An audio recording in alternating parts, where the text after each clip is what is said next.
Okay, welcome everyone to the batch 25.S1.2, okay, aka patch 15.2 for those who CBA the new name. I'm one of those guys, but let's jump right into the changes of this patch. Also, this is the patch where Mel is going to be released, so keep that in mind. Homeguard. We're adjusting Homeguard's range to cover the entire platform to remove any friction around where one should position while waiting in the spawn with a nerf to the duration to retain overall travel time to lanes. So the range was increased to the entire fountain platform just to avoid any confusions, but the Homeguard duration will now be reduced by 1 second instead. Feats of Strength.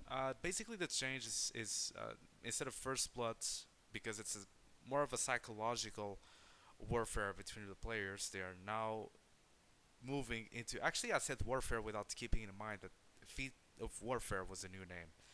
Either way, it's the first team that reaches 3 champion kills, so I'm a bigger fan of that because the First Blood was a huge psychological setback for the quality of the games. Atakhan, Meter 4 Voracious versus Runa. So TLDR, most of the pro games have been having Voracious Atakhan, while most of the solo queues I've been having Runas, okay? Very self-explanatory why this happens. Threshold in normal and ranked games will be reduced in Swift play also by 20%. Points generation, points per champion kill is reduced by a measured amount. Points from champion damage is unchanged. Melee and melee in this case is going to have a different point increase, and range will be unchanged.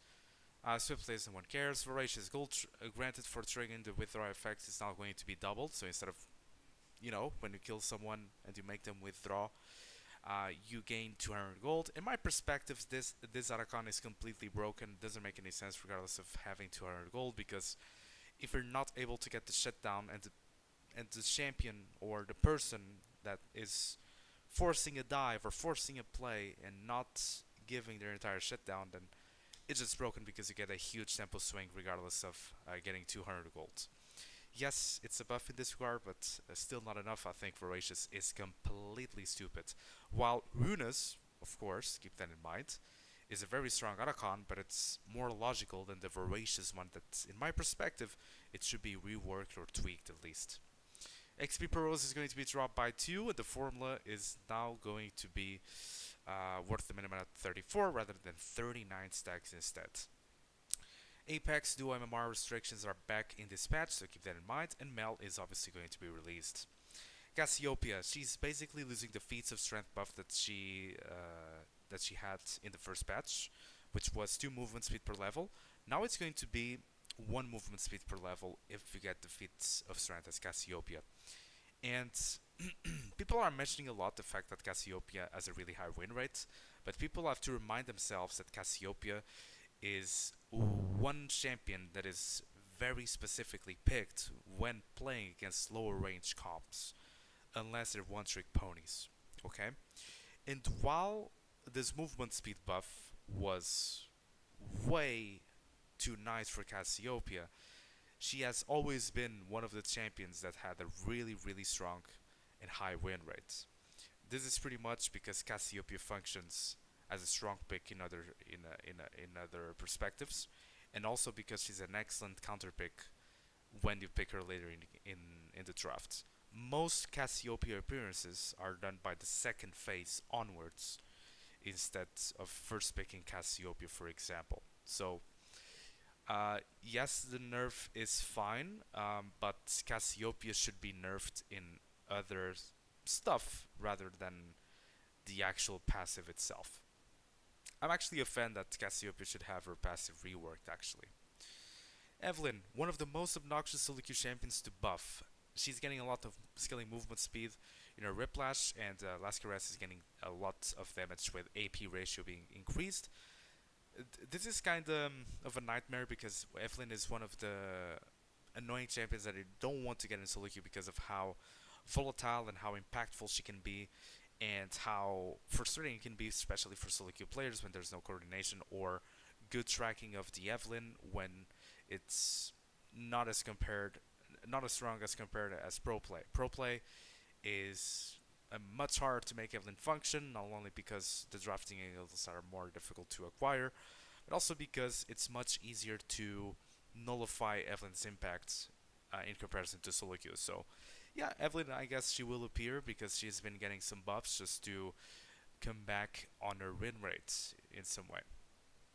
Now, the champion that is getting the biggest nerf is by far Irelia. Defiant Dance is going to be dealing less damage, base damage is going to be decreased. Same goes for Flawless Duet, and same goes for Vanguard's Edge. This is the biggest change for sure. Unchanged at level 6, it is minus 50 at level 11, and then minus 100 at level 16. I would say that the passive buff into Irelia with the fortification damage from the turrets going down makes so that this is not the end of the world for Irelia, but it's a huge damage loss when we're talking about combos. If we're talking about lengthy team fighting or extensive fights, Irelia is going to be fine, but we're speaking about a huge damage loss when it comes to base in almost every single ability. At least Q is not getting nerfed, but I guess you guys get the point, right? Kayn, right. I'm not sure why I mean, sure, Rust is stronger, but Blue Kayn is one of the most unskilled champions to play against. Very similar to how I view Evelynn, because Evelynn is really simple to just snowball the games and just carry on solo queues. If you're a one-trick pony and you have a decent level of micro, then it's literally super simple to navigate the champion. Kayn, if he gets Darken and is playing against a comp that he can utilize really well, then yeah, you don't want to buff the blue form from Kayn, I would say. I mean, it's weaker than Rust for sure, but you don't want to see blue Kayn ramping up solo queue. Void Swarm is going to be updated W pads to now increase damage on level up. Okay. Mastery, this is buff for Mastery, so he's getting 0.3 attack damage growth, and on it, true damage is also being increased, not in the flat amount, but the scaling amount. Now, one of the worst changes that I've seen was Riot trying to buff critical chance Mastery when he doesn't want to build critical items.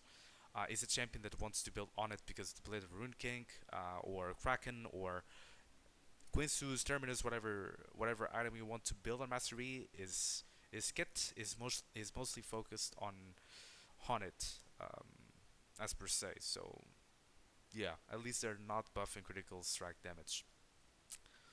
Q damage on skills to benefit from Infinity Edge.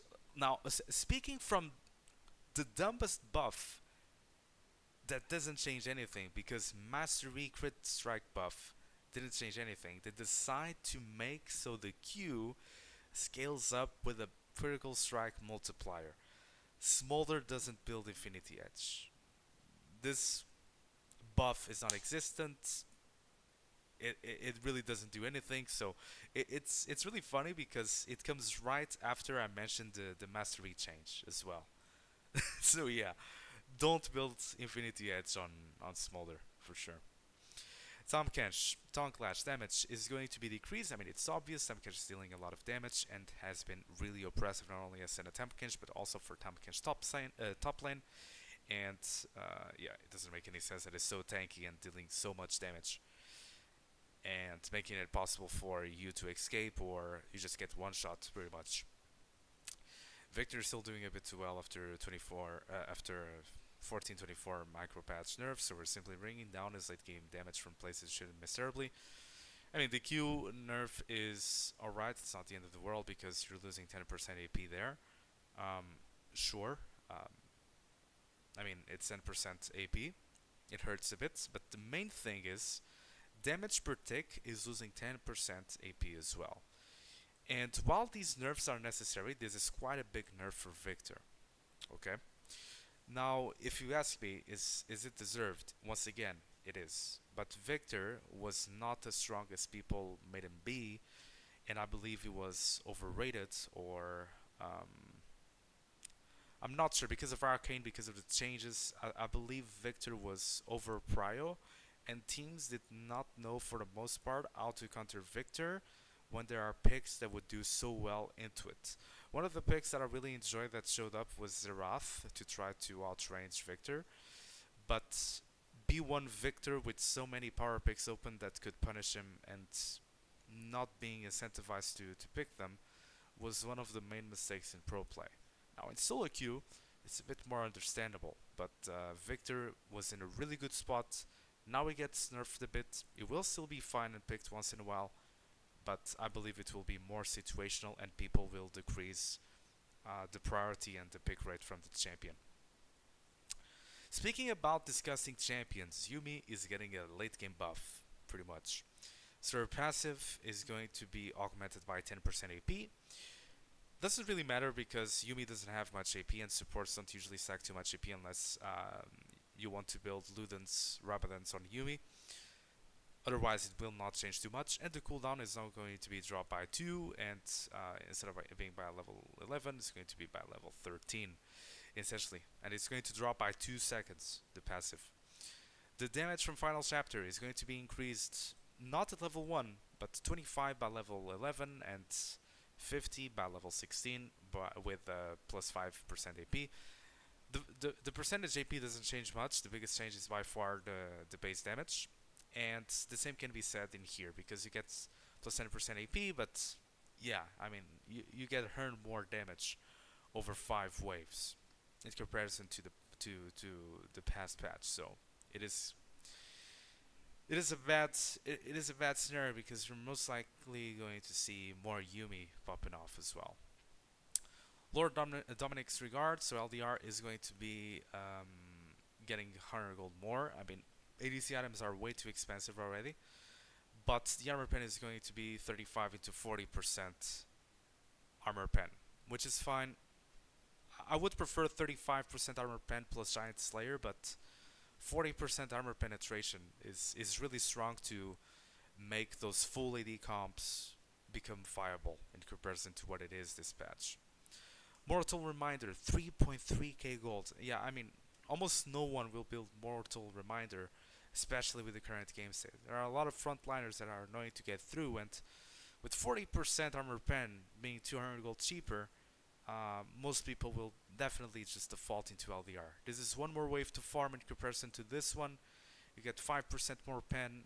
This one, I mean, you might just want to let somebody else just do the grievous wounds. Otherwise, if you really want to do this, you can do it if there's no one on your team building it, but this item will definitely be the most popular out of the two options. Yuntao Wild Arrows is getting a big change, 10% more attack speed plus 5 AD. Now this is 100 gold more, but this is more than 100 gold in stats. Yes, it gets more expensive and you don't want expensive items as an ADC. Those items are really expensive, but Yuntao Wild Arrows is now a good item. After since release being completely useless, I do believe now that Yuntao Wild Arrows will become a lot more popular as an option. These are good stat buffs and the item will be definitely viable, for sure. Deep Ward, Yellow Trinket duration is now going to be increased, which means, yeah, Domination Tree was completely garbage, so they're trying to buff Deep Ward, Grizzly Mementos. I made the math on this, and it's before it used to be 100 ability Summoner Ace, sorry, and now it's going to be 108. Okay, not that big of a change, but basically it stacks quicker in comparison to before as well. Sixth Sense, completely useless, I don't care. Now, we have Swift Play, ARAM changes. I'm going to be honest, I'm not going to review these, but TLDR, we're going to have ARF as well. I don't really care. Mythic Shop, these are nice to be honest. A lot of bug fixes and a new skin line as well coming in. Main changes of the game, if you look into the highlights. Irelia has the biggest nerf. Viktor will be fine. Cassiopeia will be fine still. Tahm Kench will be fine. Evelynn will possibly appear more in solo queue. Blue Kayn is possibly making a return, but not that big of a change. Malzahar is just a quality of life change. Mastery is not going to be increased as well as Smolder. And Yuumi will be more annoying and possibly appearing more since late game is being buffed. LDR is having a nice buff, but the main buffs I would point at Yuntao mainly, and Yuumi, Evelynn, LDR, and that's pretty much it. So yeah, that's it for this patch. A lot shorter in comparison to the first patch of the year, which makes a lot of sense. But I'll see you guys in 2 weeks once again. So have a good one.